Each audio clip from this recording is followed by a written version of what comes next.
Pemerintah mulai melakukan pemeriksaan tes swab antigen kepada pengendara di perbatasan yang melintas dan hendak masuk ke kota Makassar.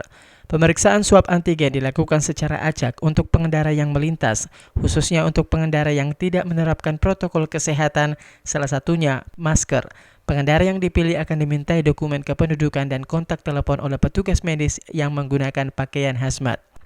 Swab on the road akan dilakukan di beberapa titik, salah satunya perbatasan Makassar Maros, Makassar Goa, dan Makassar Takalar.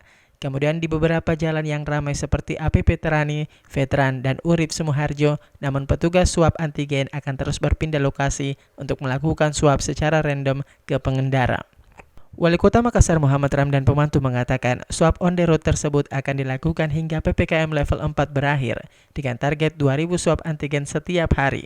Namun jika melihat tren kasus dan hasil swab on the road dari 40 sampel antigen masyarakat yang dipilih secara acak, 36 hasil tes negatif dan hanya 4 orang yang positif. Tapi kalau saya lihat dari swab on the road ini tadi 40 sekian, 1 titik, 4 yang Jadi sebenarnya menarik juga ini ternyata tidak banyak juga orang positif sebenarnya. Karena ini kan random. Ini saya dapat itu 40 sekian, 36 negatif, cuma 4 yang positif. Ini sebenarnya posisi nyata ini karena tidak dibilang-bilang, tidak diapa semua, dan ini cukup masif. Jadi habis itu nanti yang 4 ini dikejar nanti di COVID Hunter, langsung di tracing semua.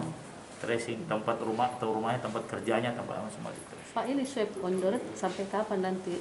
Sampai selesai.